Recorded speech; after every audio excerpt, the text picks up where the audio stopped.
राष्ट्र में तानाशाही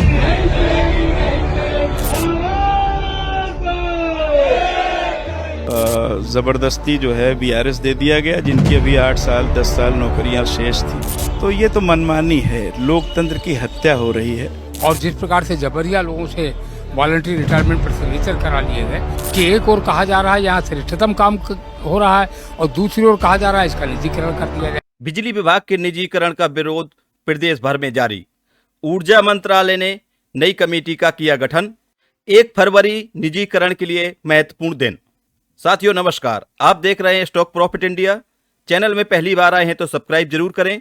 बिजली विभाग से संबंधित खबरों को जानने के लिए एकमात्र channel stock profit India.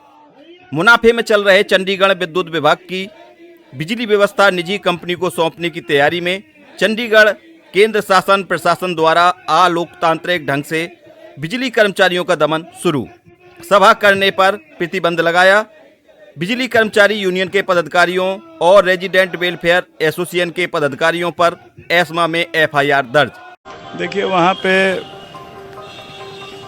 300 megawatt बिजली का पूरा चंडीगढ़ है और हिंदुस्तान की सबसे सस्ती बिजली कंज्यूमर को चंडीगढ़ में मिलती है। मात्र 600 रेगुलर अधिकारी और कर्मचारी हैं और 700 सवा 700 के लगभग जो है आउटसोर्स के लोग हैं। 26,000 करोड़ का एसेट था जिसको 871 करोड़ में बेच दिया गया और जितना उनकी सामर्थ्य थी। देखिए, लोकतांत्रिक व्यवस्था में हमको सवाल पूछने का अधिकार है और विरोध करने का अधिकार है। वो लोग जितने लोग थे सब सरकारी कर्मचारी थे, तो वो यही चाहते थे कि हम सरकारी ही कर्मचारी रहें।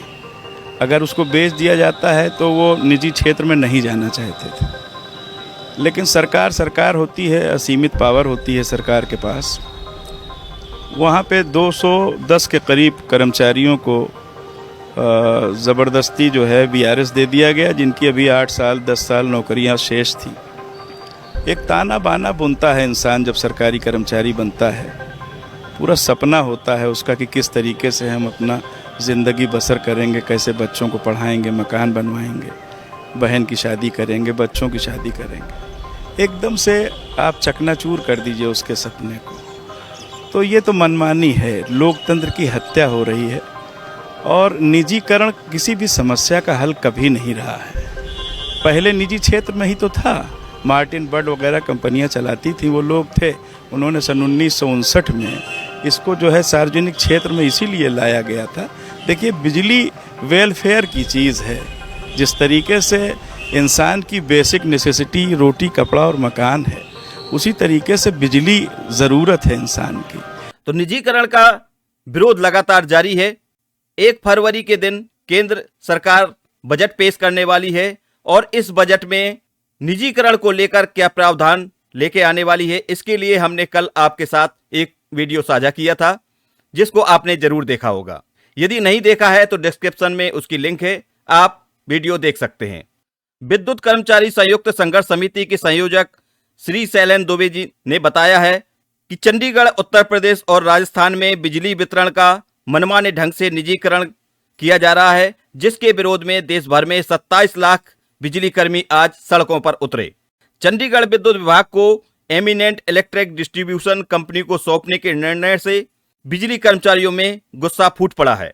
उत्तर प्रदेश में पूर्वांचल विद्युत वितरण निगम और दक्षिणांचल विद्युत वितरण निगम के निजीकरण के जरिए उत्तर प्रदेश के 42 जनपदों की बिजली व्यवस्था निजी घरानों को सौंपने की तैयारी चल रही है।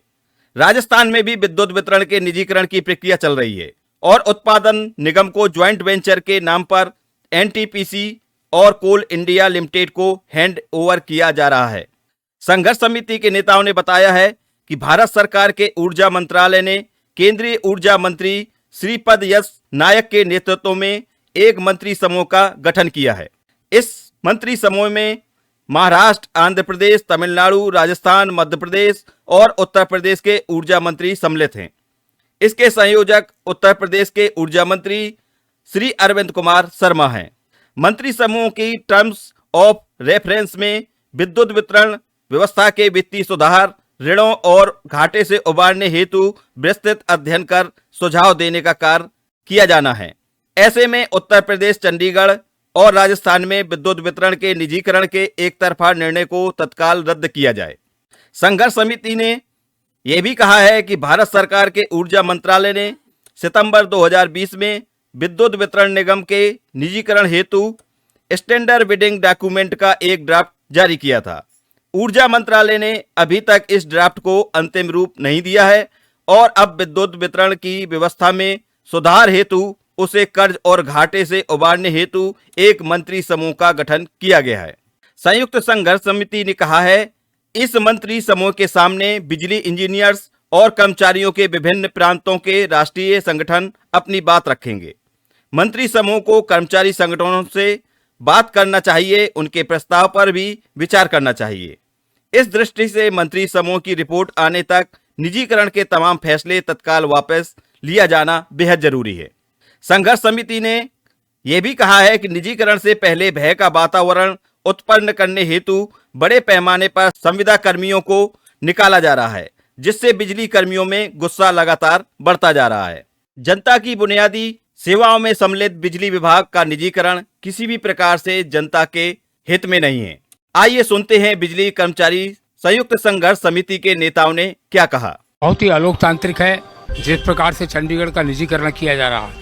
उत्तर प्रदेश में कहा जा रहा है कि पूर्वांचल घाटे में है, दक्षिणांचल घाटे में है, लेकिन चंडीगढ़ तो बहुत छोटा सा शहर है और उसके बावजूद भी वहाँ मुनाफा हो रहा है।